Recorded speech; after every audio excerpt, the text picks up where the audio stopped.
ബാർക്കുമോർ പിതാവിനും പുത്രനും പരിശുദ്ധ റൂഹായ്ക്ക് സ്തുതി ആദ്യം മുതൽ നമ്മുടെ മേൽ തൻ്റെ കരുണയും മനോനെന്നേക്കുണ്ടായിരിക്കുമാറാകട്ടെ. ആമേൻ. Praise the Lord. ഹല്ലേലൂയ. ദൈവത്തിരുനാമത്തിന് മഹത്വം ഉണ്ടായിരിക്കട്ടെ. ദൈവത്തിൻ്റെ വലിയ കൃപയാൽ വീണ്ടും ദൈവവചനത്തിൻ്റെ കീഴിലായിരിക്കാൻ സ്വർഗത്തിലെ ദൈവം നമുക്കൊരുക്കിയ ഈ നല്ല അവസരത്തിനായി ദൈവത്തെ മഹത്വപ്പെടുത്താം. ഒരു മനുഷ്യനെ ഏറ്റവും കൂടുതൽ അസ്വസ്ഥപ്പെടുന്ന ഒരു വിഷയമാണ് ഭയം എന്ന് പറയുന്നത്. ഒരു മനുഷ്യൻ്റെ ശത്രുവാണ് ഭയം. ഇന്ന് മനുഷ്യനെ കാർന്നു തിന്നുന്ന അടിമപ്പെടുത്തുന്ന 3 ഭയങ്ങൾ നമ്മൾ ഇതിനു മുമ്പ് ധ്യാനിച്ചതാണ്. ഈ 3 ഭയങ്ങൾ ഒരു മനുഷ്യൻ്റെ ശത്രുവാണ്. മരണഭയം, രോഗഭയം, അതുപോലെ തന്നെ രാത്രിയിൽ ഉറങ്ങാൻ കഴിയാതെ മനുഷ്യൻ ഭയപ്പെട്ട് ദിവസം തള്ളി നീക്കുമ്പോൾ അതവൻ്റെ ശത്രുവായി മാറുകയാണ്. അതുപോലെ തന്നെ ഇന്ന് നാം ചിന്തിക്കുന്നത്, ധ്യാനിക്കുന്നത് മറ്റ് 3-4 ഭയത്തെക്കുറിച്ചാണ്. മനുഷ്യനെ ഇന്ന് അടിമയാക്കുന്ന ഒരു ഭയമാണ് മൃഗങ്ങളോടുള്ള ഭയം. അതായത് സാധാരണ ജീവനുള്ള മൃഗങ്ങളെ മനുഷ്യൻ ഭയപ്പെടാറുണ്ട്. അതുമാത്രമല്ല, ഉറക്കത്തിൽ പോലും ചിന്തകളിൽ ചില മൃഗങ്ങളെ കണ്ട് ഞെട്ടി ഉണരുന്ന, പിന്നെ ഉറങ്ങാൻ കഴിയാത്ത വ്യക്തികളുണ്ട്. അതായത് ചിന്തകളിൽ, ഭാവനകളിൽ, സ്വപ്നങ്ങളിലെല്ലാം ചില മൃഗങ്ങളെ കണ്ട് ഉറങ്ങാൻ കഴിയാത്തവർ. അതുപോലെ തന്നെ ചില മൃഗങ്ങളെ കാണുമ്പോൾ ഭയപ്പെടുന്ന വ്യക്തികൾ. നിസാരമായ ചില പ്രാണികളെ, ജീവികളെ കാണുമ്പോൾ പോലും ഭയമുള്ളിൽ ഉള്ള വ്യക്തികളുണ്ട്. അപ്പോൾ മൃഗങ്ങളോടുള്ള ഭയം ഒരു മനുഷ്യൻ്റെ ശത്രുവാണ്. ഭയം ഒരു മനുഷ്യൻ്റെ ഉള്ളിലുണ്ടെങ്കിൽ ആ മനുഷ്യൻ അതിനടിമയാണ്. ഇവിടെ വചനം പരിശോധിക്കുമ്പോൾ ഇയ്യോബിൻ്റെ പുസ്തകം 5-ാം അധ്യായം 22-ാം വാക്യത്തിൽ കർത്താവിന്റെ വചനം പറയുന്നു, നാശവും ക്ഷാമവും കണ്ട് നീ ചിരിക്കും, കാട്ടുമൃഗങ്ങളെ നീ പേടിക്കുകയില്ല.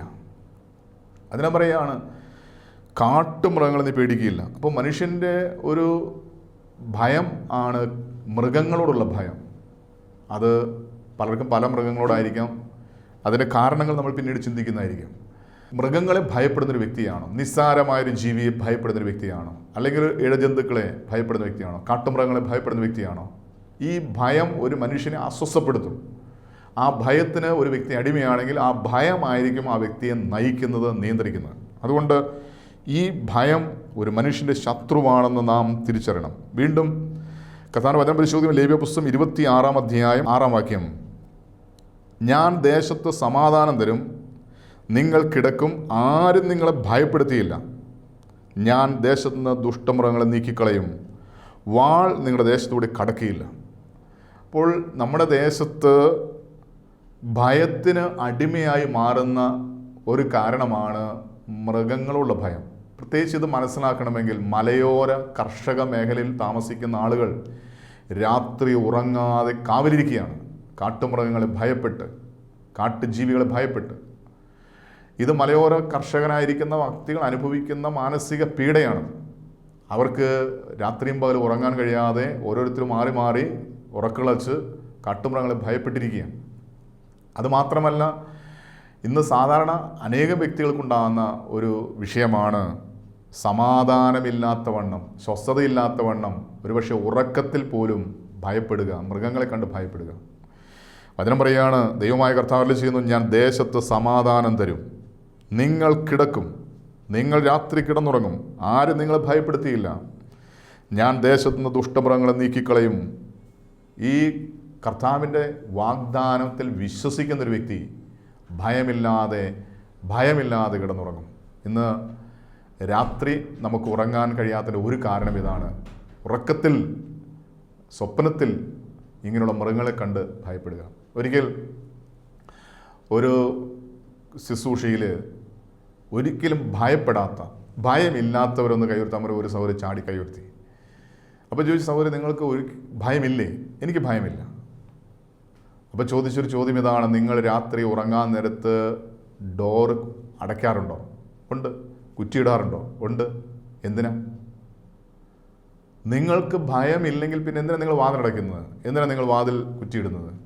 അപ്പോൾ ഭയമില്ലെന്ന് പറയുന്നവരുടെ ഉള്ളിൽ പോലും രാത്രി ഭയം, പ്രത്യേകിച്ച് വാതിലടച്ച് സുരക്ഷിതത്വം ആഗ്രഹിക്കുന്നവരാണ് എല്ലാവരും. അങ്ങനെയാണെങ്കിൽ നമ്മൾ തിരിച്ചറിയണം, നമ്മുടെ എല്ലാവരുടെ ഉള്ളിൽ ഈ ഒരു ഭയമുണ്ട്. ഈ ഭയം അകാരണമായ ഭയമായി മാറുമ്പോൾ അത് നമ്മുടെ ശത്രുവായി മാറുകയാണ്. ഭയം എല്ലാവർക്കും ഉണ്ട്. ഏത് വ്യക്തിക്കും ഉള്ളിൽ ചെറിയൊരു ഭയമുണ്ട്. എന്നാൽ അകാരണമായ ഭയം, ആവശ്യമില്ലാതെ നമ്മുടെ ഉള്ളിലുണ്ടാകുന്ന ഭയം, അത് നമ്മുടെ ശത്രുവായി മാറുകയാണ്. അതുകൊണ്ട് കർത്താവ് വചനം പറയുകയാണ്, നാം ഉറപ്പും ധൈര്യമുള്ളവരായിരിക്കണം. ദൈവമായ കർത്താവ് വാഗ്ദാനം ചെയ്തിരിക്കുന്നു, ഞാൻ ദേശത്ത് സമാധാനം വരുത്തും, നിങ്ങൾ കിടക്കും, ആരും നിങ്ങളെ ഭയപ്പെടുത്തുകയില്ല, ഞാൻ ദേശത്ത് നിന്ന് ദുഷ്ടമൃഗങ്ങളെ നീക്കിക്കളയും. അതുകൊണ്ട് കർത്താവിൻ്റെ വചനം വിശ്വസിച്ച് അതനുസരിച്ച് നാം പൂർണ്ണമായിട്ടും എൻ്റെ കർത്താവിൻ്റെ കൂടെ എന്നുള്ള വിശ്വാസത്തിൽ ഉറപ്പും ധൈര്യവുമുള്ളവരായിരിക്കണം. ഏത് കാട്ടുമൃഗങ്ങൾ വന്നാലും അതിനെ ജയിക്കാൻ ശക്തനായ ദൈവൻ്റെ കൂടെ ഉണ്ടെന്നുള്ള ഉറപ്പും ധൈര്യവും. നമുക്കറിയാം, ദാവീദ് അനേക കാട്ടുമൃഗങ്ങളെ ദൈവനാമത്തിൽ അതിൻ്റെ വായ് കീറി കൊന്നുകളഞ്ഞതായിട്ട് സാക്ഷ്യപ്പെടുത്തിയിട്ടുണ്ട്. ദാവീദ് ബാലനാണ്. അവൻ കാട്ടിൽ ആടിനെ മേയ്ക്കുമ്പോൾ വന്യമൃഗങ്ങൾ വരുമ്പോൾ അവൻ ഭയപ്പെടാതെ അതിനെ നേരെ ചെന്ന് അതിൻ്റെ വായ് കീറി അതിനെ കൊന്നുകളയുന്നതായിട്ട് രാജാവിൻ്റെ മുന്നിൽ സാക്ഷ്യപ്പെടുന്നതായി നമുക്ക് കാണാൻ സാധിക്കും. ആ ഒരു സാക്ഷ്യമാണ് ബാലനായ ദാവീദിനെ മല്ലനായ ഗോലിയാത്തിനെ യുദ്ധം ചെയ്യാൻ രാജാവ് അനുവദിച്ചത്. ഈ ധൈര്യം ദാവീദിന് എവിടെ നിന്ന് കിട്ടി? എൻ്റെ ദൈവം എൻ്റെ കൂടെ ഉണ്ട്, ദൈവത്തിൻ്റെ നാമത്തിലാണ് ഞാൻ പോകുന്നത്, ദൈവത്തിൻ്റെ നാമത്തിലാണ് ഞാൻ ആടുകളെ മേയ്ക്കുന്നത്, ദൈവത്തിൻ്റെ നാമത്തിലാണ് ഞാൻ ശത്രുവിനെ ജയിക്കുന്നത്. ഈ ഒരു ഉറപ്പും ധൈര്യവും ദാവീദിനുണ്ടായിരുന്നു. ഈ ഉറപ്പും ധൈര്യം നമുക്കുണ്ടോ? ഉണ്ടെങ്കിൽ ഏത് ഭയത്തെയും നമുക്ക് ജയിക്കാൻ സാധിക്കും. ഭയപ്പെടേണ്ട, ഞാൻ എൻ്റെ കൂടെ ഉണ്ടെന്നല്ല ചെയ്ത കർത്താവ്. അവൻ എൻ്റെ കൂടെ ഉണ്ടെന്നുള്ള ഉറപ്പും ധൈര്യം ഉണ്ടെങ്കിൽ നാം ഏത് ശത്രുവിനെയും ഏത് പ്രതിസന്ധിയെയും ഏത് കാട്ടുമൃഗങ്ങളെ ഭയപ്പെടുന്നുണ്ടോ ഭയത്തെ ജയിക്കും. അതുകൊണ്ട് ഈ ഭയത്തെ ജയിക്കാൻ ദൈവം നമ്മുടെ കൂടെ ഉണ്ടെന്നുള്ള ഉറപ്പും ധൈര്യവും പ്രാപിക്കുക. അടുത്ത മറ്റൊരു ഭയമാണ് അന്യ ദൈവങ്ങളെ ഭയപ്പെടുക, വിഗ്രഹങ്ങളെ ഭയപ്പെടുക. അന്യദൈവങ്ങളെന്ന് പറയുമ്പോൾ നമുക്ക് മനസ്സിലാക്കാൻ കഴിയുന്നൊരു കാര്യം ഇതാണ്, ദൈവത്തെ അല്ലാതെ ദൈവത്തിൻ്റെ സ്ഥാനത്ത് എന്തിനെ കണ്ടാലും അത് അന്യദൈവമാണ്. സൂര്യനെ ദൈവമായിട്ട് ആരാധിക്കുന്നവരാണ് നമ്മുടെ ലോകത്തിലുള്ളവർ. ചന്ദ്രനെ, നക്ഷത്രങ്ങളെ, ഗ്രഹങ്ങളെ, ഭൂമിയെ ദൈവമായിട്ട് ആരാധിക്കുന്ന വ്യക്തികൾ നമുക്കറിയാം. അതുപോലെ തന്നെ മനുഷ്യനെപ്പോലും മനുഷ്യൻ ദൈവമായിട്ട് അറിയും. മൃഗങ്ങളെ ദൈവം ആരാധിക്കുന്നു. വെറും കല്ലിനെയും മണ്ണിനെയും വൃക്ഷങ്ങളെല്ലാം ദൈവമായിട്ട് ആരാധിക്കുന്ന ജനങ്ങൾ ജീവിക്കുന്ന ലോകത്തിലാണ് നമ്മൾ ജീവിക്കുന്നത്. നമ്മൾ പലപ്പോഴും ഈ ദൈവമല്ലാത്ത ദൈവങ്ങളെ അല്ലെങ്കിൽ അന്യദൈവങ്ങളെ ഭയപ്പെടുന്നവരാണ്. കർത്താവിന്റെ വചനം വ്യക്തമായി പറയുന്നുണ്ട്, നീ ഒന്നിനെയും ഭയപ്പെടരുത്. യിരെമ്യാപ്രവാചകന്റെ പുസ്തകം 10-ാം അധ്യായം 2 മുതലുള്ള വാക്കിൽ കർത്താവിന്റെ വചനം എങ്ങനെ പറയുന്നു? യഹോവ ഇപ്രകാരം അരുളി ചെയ്യുന്നു, ജാതികളുടെ വഴി പഠിക്കരുത്, ആകാശത്തിൽ ലക്ഷണങ്ങൾ കണ്ട് ഭ്രമിക്കരുത്, ജാതികളല്ലോ ഇവ കണ്ട് ഭ്രമിക്കുന്നത്. അതായത് ഇന്ന് മനുഷ്യൻ സൂര്യനെയും ചന്ദ്രനെയും അല്ലെങ്കിൽ ഗ്രഹങ്ങളെ, നക്ഷത്രങ്ങളെല്ലാം ഭയപ്പെടുകയാണ്. ജാതികളുടെ ചട്ടങ്ങൾ മിഥ്യാമൂർത്തിയെ സംബന്ധിക്കുന്നു. അത് ഒരുവൻ കാട്ടിൽ നിന്ന് വെട്ടിക്കൊണ്ടുവന്ന മരവും ആശാരി വാച്ചുകൊണ്ട് ചെയ്ത പണിയുമത്രേ. അവനതിനെ വെള്ളിയും പൊന്നും കൊണ്ട് അലങ്കരിക്കുന്നു. അത് ഇളകാതെ ഇരിക്കേണ്ടതിന് അവൻ അതിനെ ആണിയും ചുറ്റിയും കൊണ്ട് ഉറപ്പിക്കുന്നു. അവ വെള്ളരിത്തോട്ടത്തിലെ തൂണുപോലെയാകുന്നു. അവ സംസാരിക്കുന്നില്ല, അവയ്ക്ക് നടപ്പാൻ വഹിക്കാകൊണ്ട് അവയെ ചുമന്നുകൊണ്ട് പോകണം. അവയെ ഭയപ്പെടരുത്. ഒരു ദോഷവും ചെയ്യുവാൻ അവയ്ക്ക് കഴിയില്ല, ഒരു ഗുണവും ചെയ്യുവാൻ അവയ്ക്ക് പ്രാപ്തിയില്ല.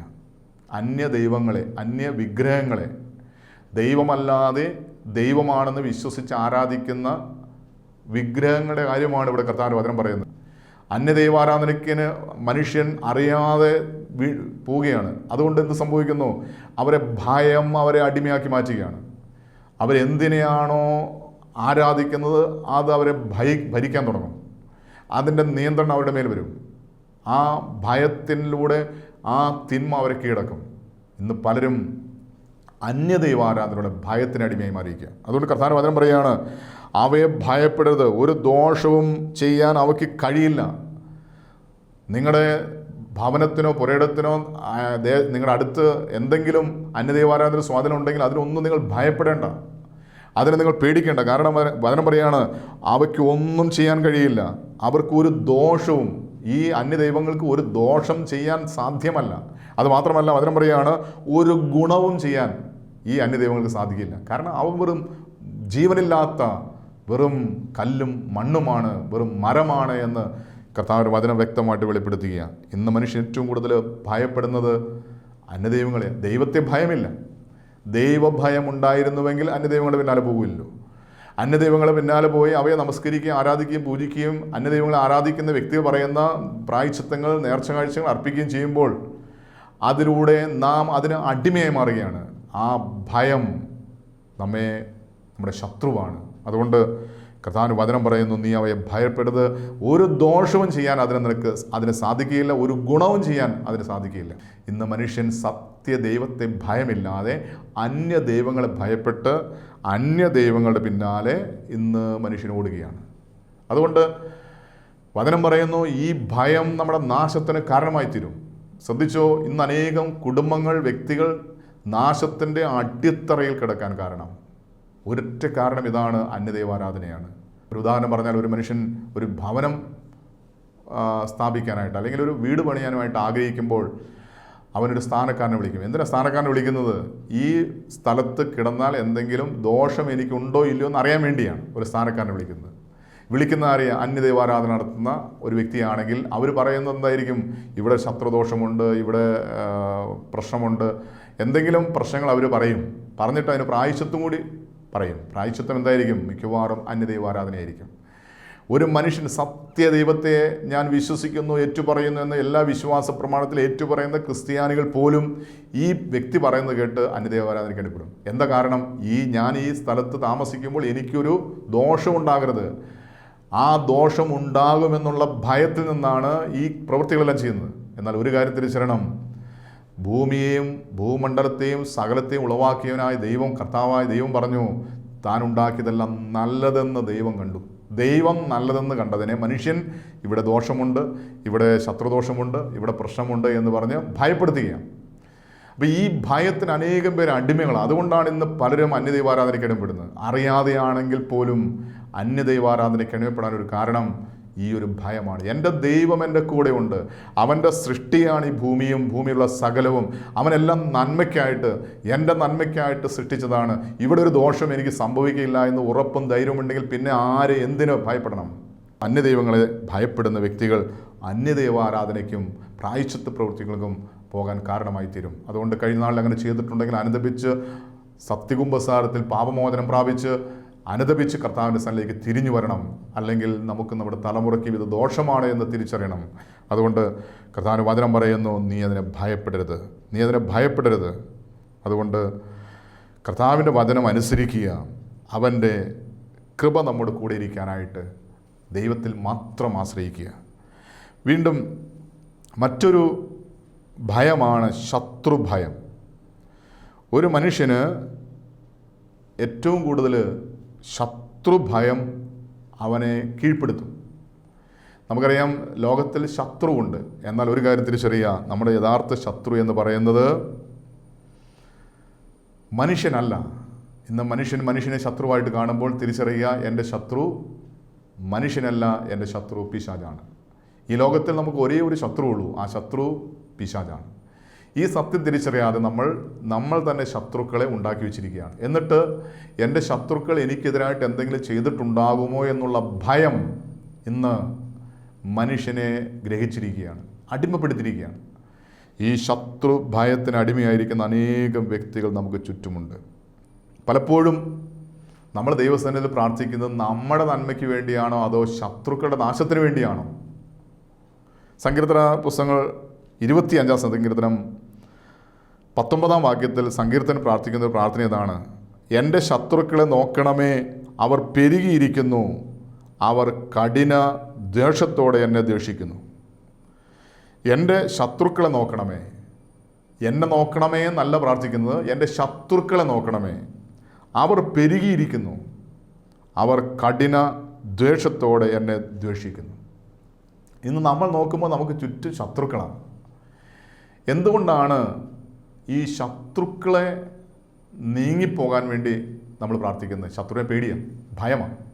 ഈ ശത്രുഭയം നമ്മുടെ ജീവിതത്തിൽ നമുക്ക് പരാജയത്തിന് കാരണമായി തരും. ഇന്ന് അനേകം പേര് എൻ്റെ അയൽക്കാർ എനിക്കെതിരായിട്ട് എന്തെങ്കിലും ചെയ്തിട്ടുണ്ടാവുമോ, എൻ്റെ സ്വന്തക്കാർ എനിക്കെതിരായിട്ട് ചെയ്തിട്ടുണ്ടാവുമോ, ഇങ്ങനെ ഒത്തിരി ഭയത്തിന് അടിമപ്പെട്ട വ്യക്തികളെ എനിക്കറിയാം. അനേകം പേര് പ്രാർത്ഥിക്കാനായിട്ട് പ്രാർത്ഥന വിഷയം പറയുമ്പോൾ അവർ പറയുന്നൊരു വിഷയമാണ്, എൻ്റെ ഒരു ശത്രുവുണ്ട്, അവരാണ് ഇതിനെല്ലാത്തിനും കാരണം. ഇന്ന് മനുഷ്യൻ തന്നെ മനുഷ്യനെ ശത്രുവായിട്ട് കാണുകയാണ്. എന്നാൽ തിരിച്ചറിയുക, നമുക്ക് ഒരേ ഒരു ശത്രുവുള്ളൂ, ഈ ശത്രു പിശാചാണ്, തിരിച്ചറിയണം. വചനം പറയുന്നു, സങ്കീർത്തന പുസ്തകം 78 അധ്യായം 53 വാക്യം, അവൻ അവരെ നിർഭയമായി നടത്തുകയാൽ അവർക്ക് പേടിയുണ്ടായില്ല, അവരുടെ ശത്രുക്കളെ സമുദ്രം മൂടിക്കളഞ്ഞു. ഇത് നമുക്ക് എല്ലാവർക്കും അറിയാവുന്നൊരു സംഭവമാണ്. ഇസ്രായേൽ ജനം ദൈവ വിളി കേട്ട് ദൈവത്തെ അനുസരിച്ച് ഫറവോൻ അവൻ്റെ സൈന്യത്തിൽ നിന്ന് തൻ്റെ ജനത്തെ വീണ്ടെടുത്ത് മരുഭൂമിയിൽ യാത്ര ചെയ്യുമ്പോൾ അവിടെ മോശയും ദൈവജനവും കാണുന്നൊരു കാഴ്ചയുണ്ട്. തൻ്റെ ശത്രുവായ ഫറവോൻ സൈന്യം പുറകിൽ തന്നെ കീഴടക്കാൻ വേണ്ടി വരികയാണ്. മുന്നിലേക്ക് ഓടിപ്പോകാൻ നോക്കും, മുന്നിൽ വലിയൊരു ചെങ്കടൽ, വലിയൊരു കടലിൻ്റെ മധ്യത്തിൽ അവർക്ക് രക്ഷയില്ല, ഞങ്ങളുടെ ജീവിതം തീർന്നു, അല്ലെങ്കിൽ ശത്രു ഞങ്ങളെ കീഴ്പ്പെടുത്തി എന്ന് ഉറച്ചിരിക്കുന്ന സമയമാണ് അവർ ദൈവത്തിലേക്ക് നോക്കിയത്.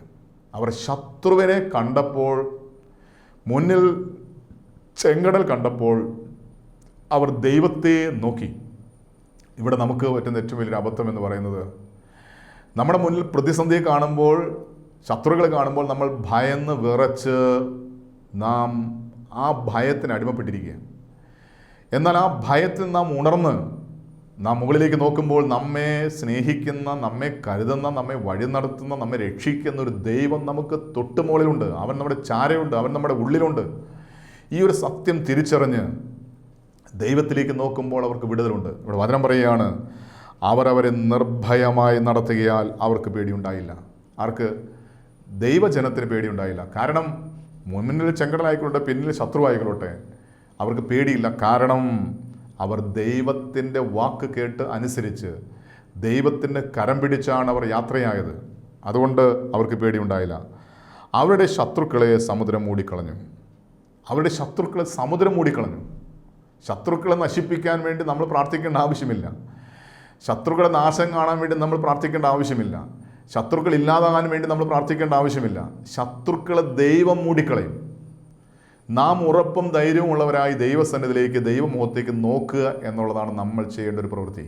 ഇന്ന് ദൈവത്തെ നോക്കാതെ ശത്രുവിനെ മാത്രം നോക്കിയിരിക്കുന്ന ഒരു വ്യക്തി ശത്രുവിൻ്റെ ഭയത്തിന് അടിമയായിത്തീരും. അതുകൊണ്ട് നാം ഉണരണം.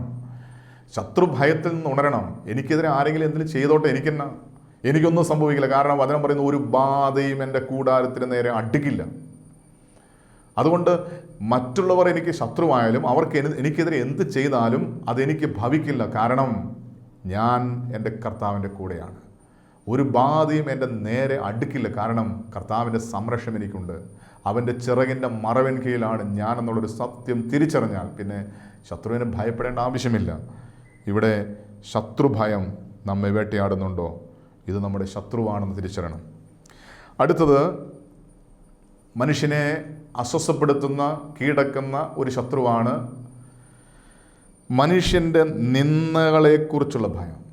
മനുഷ്യൻ്റെ നിന്ദയെ ഭയപ്പെടുന്ന ഒരു വ്യക്തിയാണോ ഞാൻ എങ്കിൽ അത് എൻ്റെ ശത്രുവാണ്. കാരണം ഈ ലോകത്തിൽ നീതിയിൽ ജീവിക്കുന്നവർക്ക് നിന്ദനങ്ങളും പീഡനങ്ങളും ഉറപ്പാണ്.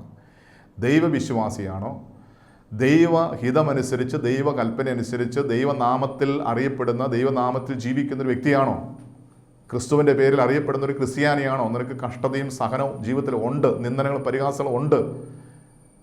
ഇതില്ലാത്തൊരു ജീവിതം ക്രിസ്തീയ ജീവിതമല്ല. എന്നാൽ അതിനെ ഭയപ്പെടുന്ന വ്യക്തി ആ ഭയത്തിൻ്റെ അടിമയാണ്. ആ ഭയം ഒരു ശത്രുവാണെന്ന് തിരിച്ചറിയണം. ഇന്ന് നമ്മളെക്കുറിച്ച് നന്മ പറയുന്നവരെക്കുറിച്ച് നമുക്ക് വലിയ താല്പര്യമാണ്. നമ്മളെ പുകഴ്ത്തി പറയുന്ന, നമ്മളെ ഉയർത്തി പറയുന്ന, നമ്മളെക്കുറിച്ച് ഇല്ലാത്ത കാര്യങ്ങൾ പറഞ്ഞ് നമ്മളെ ഉയർത്തുന്ന, പുകഴ്ത്തുന്ന എല്ലാ വ്യക്തികളും നമുക്ക് അവരുടെ ആദരവാണ്, ബഹുമാനമാണ്. എന്നാൽ നമ്മളെ കുറ്റപ്പെടുത്തുന്ന, നിന്ദിക്കുന്ന, പരിഹസിക്കുന്ന, നമ്മുടെ ശത്രുവായി നമ്മൾ കാണുന്ന വ്യക്തിയോട് നമ്മുടെ മനോഭാവം എന്താ? അവരുടെ നാശത്തെ ആഗ്രഹിക്കുന്ന വ്യക്തിയാണോ നമ്മൾ? ഇവിടെ മനുഷ്യൻ നിന്ദകളെ ഭയപ്പെടുന്നുവെങ്കിൽ ഇതൊരു ശത്രുവാണ്. പ്രധാന വചനം പരിശോധിക്കുമ്പോൾ യെശയ്യാപ്രവാചകന്റെ പുസ്തകം 51 അധ്യായം അതിൻ്റെ 7-ാമത്തെ വാക്യത്തിൽ കർത്താവിൻ്റെ വചനം പറയുന്നു, നീതിയെ അറിയുന്നവരും ഹൃദയത്തിൽ എൻ്റെ ന്യായപ്രമാണം ഉള്ള ജനവുമായുള്ളവരെ, എൻ്റെ വാക്ക് കേൾപ്പിൻ. നിങ്ങൾ മനുഷ്യ നിന്നയെ ഭയപ്പെടരുത്, അവരുടെ ദൂഷണങ്ങളെ പേടിക്കുമരുത്. ഇത് ശത്രുവിൻ്റെ വലിയൊരു തന്ത്രമാണ്. നമ്മെ നിന്ദിച്ച്, നമ്മെക്കുറിച്ച് ഇല്ലാത്ത കാര്യങ്ങൾ പറഞ്ഞുണ്ടാക്കി, നമ്മെ അസ്വസ്ഥപ്പെടുത്തി, നമ്മെ ഭയത്തിന് അടിമയാക്കി മാറ്റുക എന്നുള്ളത് ശത്രുവിൻ്റെ വലിയൊരു തന്ത്രമാണ്. ഇതിൽ ശത്രുവിനെ ജയിക്കാൻ നമ്മൾ അനുവദിക്കരുത്. നമ്മളെന്ത് ചെയ്യണം? എന്ത് നിന്ദനങ്ങളുണ്ടായാലും, എന്ത് ദൂഷണങ്ങൾ, എന്ത് പരദൂഷണം ഉണ്ടായാലും, എന്ത് കുറ്റം പറച്ചിലുണ്ടായാലും, എന്നെക്കുറിച്ച് ഇല്ലാത്ത കാര്യങ്ങൾ, ഉള്ള കാര്യങ്ങൾ എന്ത് പറഞ്ഞ് പ്രചരിപ്പിച്ചാലും ഞാനതിനെ ധൈര്യത്തോടെ നേരിടും. എന്തുകൊണ്ട്? ഞാൻ നീതിയെ അറിയുന്നവനാണ്. ഹൃദയത്തിൽ ദൈവത്തിന് ന്യായപ്രമാണം ഉള്ള ഒരു വ്യക്തിയാണ്. അതുകൊണ്ട് എനിക്ക് നിന്ദനങ്ങളും പരിഹാസങ്ങളും ഉണ്ടാകും. അതുകൊണ്ട് ദൈവത്തിൻ്റെ വചനം പറയുകയാണ്, നീതിയെ അറിയുന്നവരും ഹൃദയത്തിൽ എൻ്റെ ന്യായപ്രമാണമുള്ള ജനവുമായുള്ളവരെ എൻ്റെ വാക്ക് കേൾപ്പിൻ. നിങ്ങൾ മനുഷ്യനിൽ നിന്ന് ഭയപ്പെടരുത്. വീണ്ടും കർത്താവിൻ്റെ വചനം പരിശോധിക്കുമ്പോൾ സങ്കീർത്തന പുസ്തകം 42 അധ്യായം 10 വാക്യം, നിന്റെ ദൈവം എവിടെയെന്ന് നിന്റെ ശത്രുക്കൾ ഇടപെടാതെ എന്നോട് പറഞ്ഞും കൊണ്ട് എൻ്റെ അസ്ഥികളെ തകർക്കും വണ്ണം എന്നെ നിന്ദിക്കുന്നു. ഇന്ന് ഏറ്റവും വലിയൊരു വേദന ഉണ്ടാക്കുന്നൊരു വിഷയമാണ് ഇപ്പോൾ നിൻ്റെ ദൈവം എവിടെ. ഇന്ന് ഈ കാലഘട്ടത്തിൽ നമ്മൾ ഏറ്റവും കൂടുതൽ കേൾക്കുന്നൊരു വാക്കാണ്, നീ വലിയ രോഗസൗഖ്യം നൽകിയ വ്യക്തിയല്ലേ, നീ വലിയ അത്ഭുതങ്ങളും അടയാളങ്ങളും പ്രവർത്തിക്കുന്ന വ്യക്തിയല്ലേ, എന്തുകൊണ്ട് ഒരു നിസ്സാരമായ രോഗാണുക്കളെ അല്ലെങ്കിൽ ഒരു വൈറസിനെ നിനക്കില്ലാതാക്കാൻ സാധിക്കുന്നില്ല? നീ പ്രാർത്ഥിക്കുന്ന വ്യക്തിയില്ലേ, എന്നിട്ട് എന്തുകൊണ്ട് ഈ മഹാമാരി വിട്ടുമാറുന്നില്ല? എന്തുകൊണ്ട് നിൻ്റെ ദൈവം ഈ രോഗത്തിൽ നിന്ന് മനുഷ്യരെ രക്ഷിക്കുന്നില്ല? ദൈവം എന്നൊക്കെ പറഞ്ഞ് ചുമ്മാ പറയുന്ന, ദൈവം ഉണ്ടായിരുന്നെങ്കിൽ ഈ രോഗം ഉണ്ടാകുമായിരുന്നോ? ദൈവം ഉണ്ടായിരുന്നെങ്കിൽ ഈ കഷ്ടം നിനക്കുണ്ടാകുമായിരുന്നോ? ദൈവം ഉണ്ടായിരുന്നെങ്കിൽ നിൻ്റെ പ്രാർത്ഥന ദൈവം കേൾക്കില്ലേ? എന്തുകൊണ്ട്? നിൻ്റെ ദൈവം എവിടെ പോയി? ഇന്ന് ഈ കാലഘട്ടത്തിൽ പ്രത്യേകിച്ച് വിശ്വാസികളാണെന്ന് പറയുന്നവർ പോലും ചോദിക്കുന്നൊരു ചോദ്യമാണിത്. യഥാർത്ഥത്തിൽ ദൈവകൽപ്പന ആചരിക്കുന്ന, നീതിയിൽ ജീവിക്കുന്ന, ദൈവത്തെ പ്രതി വിശുദ്ധ ജീവൻ നയിക്കുന്നവർക്ക് ഇതൊരു വലിയ വേദനയാണ്. എന്നാൽ കർത്താവിൻ്റെ വചനം പറയുകയാണ്, നിൻ്റെ ദൈവം എവിടെയെന്ന് നിൻ്റെ ശത്രുക്കൾ ഇടപെടാതെ എന്നോട് പറഞ്ഞുകൊണ്ട് എൻ്റെ അസ്ഥികളെ തകർക്കും വണ്ണം എന്നെ നിന്ദിക്കുന്നു. അടുത്ത വാക്യത്തിൽ പറയുന്നത്, എൻ്റെ ആത്മാവെ നീ വിഷാദിച്ചുള്ളിൽ ഞരങ്ങുന്നത് എന്ത്? ദൈവത്തിൽ പ്രത്യാശ വയ്ക്കുക. അവൻ എൻ്റെ മുഖപ്രകാശ രക്ഷയും എൻ്റെ ദൈവമാകുന്നു എന്നിങ്ങനെ ഞാൻ ഇനിയും അവനെ സ്തുതിക്കും. ഇവിടെ നമുക്ക് ചെയ്യാൻ കഴിയുന്ന ഒരൊറ്റ കാര്യമുള്ളൂ, വലിയ പ്രത്യാശയോടെ ദൈവത്തിന് നന്ദി പറയുക. എനിക്ക് രോഗം സൗഖ്യം നൽകിയാലും നൽകിയില്ലെങ്കിലും എൻ്റെ ദൈവം പരിശുദ്ധൻ, അവൻ സർവശക്തൻ, അവൻ ഇന്നും ജീവിക്കുന്ന സത്യദൈവം. എൻ്റെ ജീവിതത്തിൽ കഷ്ടതകൾ മാറിയാലും മാറിയില്ലെങ്കിലും, രോഗം മാറിയാലും മാറിയില്ലെങ്കിലും, എൻ്റെ ജീവിതത്തിൽ എന്തെല്ലാം പ്രതിസന്ധി വന്നാലും വന്നില്ലെങ്കിലും എൻ്റെ ദൈവത്തെ ഞാൻ ആരാധിക്കും, എൻ്റെ ദൈവത്തെ സ്തുതിക്കും. അവൻ എൻ്റെ ദൈവമാണ്. എൻ്റെ പ്രത്യാശ എൻ്റെ ദൈവം, അവൻ ഇന്നും ജീവിക്കുന്ന ദൈവമാണ്. അവൻ മരിച്ച ദൈവമല്ല, അവൻ മാറി നിൽക്കുന്ന ദൈവമല്ല, അവന് കണ്ണുണ്ടായിട്ടും കാണാതിരിക്കുന്ന ദൈവമല്ല, ചെവി ഉണ്ടായിട്ടും കേൾക്കാതിരിക്കുന്ന ദൈവമല്ല, അവൻ കാണുന്നും കേൾക്കുന്നുമുണ്ട്. എൻ്റെ ദൈവം അവൻ മറഞ്ഞിരിക്കുന്ന ദൈവമല്ല. വചനം പറയുകയാണ്, എൻ്റെ ആത്മാവെ നീ വിഷാദിച്ചുള്ളിൽ ഞരങ്ങുന്നത് എന്ത്? ദൈവത്തിൽ പ്രത്യാശ വയ്ക്കുക. മറ്റുള്ളവരുടെ നിന്ദനകൾ കേട്ട് നീ ഹൃദയത്തിൽ വേദനിക്കുന്ന, ഭയപ്പെടുന്ന വ്യക്തിയാണോ? നീ ഉള്ളിൽ ഞെരുങ്ങുന്നതെന്ത്? ദൈവത്തിൽ പ്രത്യാശ വയ്ക്കുക. അവൻ എൻ്റെ മുഖപ്രകാശ രക്ഷയും എൻ്റെ ദൈവമാകുന്നു എന്നിങ്ങനെ ഞാൻ ഇനിയും അവനെ സ്തുതിക്കും. രോഗത്തിലാണെങ്കിലും, കഷ്ടത്തിലാണെങ്കിലും, ദാരിദ്ര്യത്തിലാണെങ്കിലും ഞാൻ അവനെ സ്തുതിക്കും. കാരണം അവൻ ഇന്നും ജീവിക്കുന്ന ദൈവമാണ്. അവൻ എന്നെ കൈപിടിക്കുന്ന ദൈവമാണ്. അവൻ എന്നെ കൈവിടാത്ത ദൈവമാണ്. ഈ ഒരു പ്രത്യാശ ഇന്ന് നമുക്കുണ്ടോ എന്ന് സ്വയം ഒന്ന് പരിശോധിക്കണം. വീണ്ടും കർത്താവിൻ്റെ വചനം പരിശോധിക്കുമ്പോൾ യെശയ്യാപ്രവാചകന്റെ പുസ്തകം 51 അധ്യായം അതിൻ്റെ 12 വാക്യം, ഞാൻ തന്നെ നിങ്ങളെ ആശ്വസിപ്പിക്കുന്നവൻ, എന്നാൽ മരിച്ചു പോകുന്ന മർത്തിനെയും പുല്ലുപോലെ ആയിത്തീരുന്ന മനുഷ്യനെയും ഭയപ്പെടുവാൻ നീ ആര്? ഇന്ന് മനുഷ്യനെ ഭയപ്പെടുന്ന, അവൻ്റെ വാക്കുകളെ ഭയപ്പെടുന്ന, നിന്ദനങ്ങളെ ഭയപ്പെടുന്ന വ്യക്തിയാണോ? മനുഷ്യനെ ഭയപ്പെടേണ്ട കാര്യമില്ല. ഭയപ്പെടാൻ ഒരുവൻ മാത്രം. നിൻ്റെ ആത്മാവിനെയും നിൻ്റെ ജീവനെയും ദേഹത്തെയും ദേഹിയും നിത്യ നരകത്തിൽ തള്ളിയിടാൻ കഴിയുന്ന ദൈവത്തെ മാത്രം ഭയപ്പെടുക. വേറെ ആരെയും നമ്മൾ ഭയപ്പെടേണ്ട കാര്യമില്ല. വേറൊരു നിന്ദനങ്ങൾ നമ്മൾ ഭയപ്പെടേണ്ട. ദൈവത്തെ മാത്രം ഭയപ്പെടുക. ദൈവത്തിൻ്റെ വചനം ഇങ്ങനെ പറയുന്നു. വിശുദ്ധ മത്തായി ശ്ലീഹ എഴുതിയ രക്ഷാസുവിശേഷം 10 അധ്യായം 28 വാക്യം, ദേഹിയെ കൊല്ലുവാൻ കഴിയാതെ ദേഹത്തെ കൊല്ലുന്നവരെ ഭയപ്പെടേണ്ട, ദേഹിയെയും ദേഹത്തെയും നരകത്തിൽ നശിപ്പിക്കാൻ കഴിയുന്ന കഴിയുന്നവനെ തന്നെ ഭയപ്പെടുവിൻ. അതായത് നിൻ്റെ ജീവനെ രക്ഷിക്കാൻ കഴിയുന്ന, നിന്നെ നരകത്തിൽ നിന്ന് നിന്നെ നിത്യജീവനിലേക്ക് നയിക്കാൻ കഴിയുന്ന ദൈവത്തെ മാത്രം ഭയപ്പെടുക. അതുകൊണ്ട് നമുക്കുണ്ടാകുന്ന എല്ലാ ഭയങ്ങളും യേശുവിൻ്റെ നാമത്തിൽ അകന്നു പോകാൻ വേണ്ടി നമുക്ക് പ്രാർത്ഥിക്കാം. ബാർക്കുമോർ, ഞങ്ങൾ അത്യധികമായി സ്നേഹിക്കുന്ന ഞങ്ങളുടെ സ്വർഗീയ പിതാവ് നല്ല ദൈവമേ, ഞങ്ങൾ കേൾപ്പിച്ച വചനത്തിനായി നന്ദി പറയുന്ന കർത്താവേ, ഇന്ന് മഹാമാരിക്ക് അടിമയായി ലോകം മുന്നോട്ട് പോകുമ്പോൾ കർത്താവെ, ഇന്ന് ഭയത്തിൻ്റെ അടിമ നുഖത്തിലായിരിക്കുന്ന എല്ലാവരും നിൻ്റെ കരങ്ങൾ സമർപ്പിക്കുന്നു. കർത്താവെ, ശത്രുവായ ഭയത്തെ ജയിക്കുവാൻ കർത്താവെ നീ ഞങ്ങളുടെ കൂടെയുണ്ട്. നീ ഞങ്ങളുടെ കർത്താവും ദൈവമാണ്. നീ ഞങ്ങളുടെ കരത്തിൽ പിടിച്ചിട്ടുണ്ട്. നീ ഞങ്ങൾക്ക് മുഖപ്രകാശമാണ്. നീ ഞങ്ങൾക്ക് നിത്യരക്ഷയാണ്.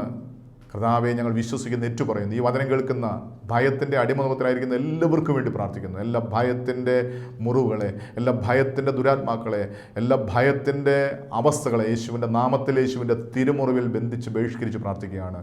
കർത്താവിന് ധൈര്യം നൽകണമേ, സുബോധം നൽകണമേ, വിശ്വാസത്തിൽ ഉറപ്പിക്കണമേ. കർത്താവ് വീണുപോകാതെ ജയം നൽകണമെന്ന് പ്രാർത്ഥിക്കുന്നു. നിത്യത വരെയും നിലനിൽക്കുന്ന വിശുദ്ധ ജീവൻ നയിക്കുവാൻ, വിശ്വാസ ജീവൻ നയിക്കുവാൻ, പ്രത്യാശയുള്ള ജീവൻ നയിക്കുവാൻ ഞങ്ങളെ സഹായിക്കുമാറാണെന്ന് പ്രാർത്ഥിക്കുന്നു. ഞങ്ങളുടെ ശത്രുവായ ഭയത്തെ അതിജീവിക്കുവാൻ നിൻ്റെ സാന്നിധ്യം എപ്പോഴും ഞങ്ങൾ കൂടെ ഇരിക്കണമേ. ഭയപ്പെടേണ്ട, ഞാൻ നിൻ്റെ കൂടെ ഉണ്ടെന്ന് നലിച്ചത് കർത്താവേ. ഞാൻ നിന്നെ ഒരു നാൾ കൈവിടുകയില്ല, ഉപേക്ഷിക്കില്ല നലിച്ച കർത്താവേ.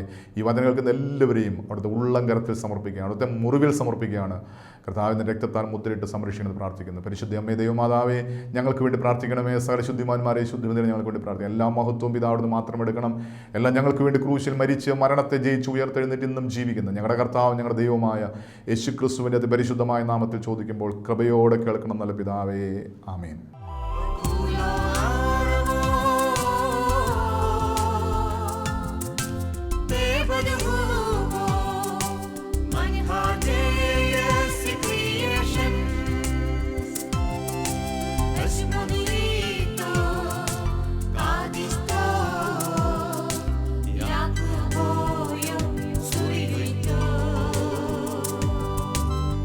Maria.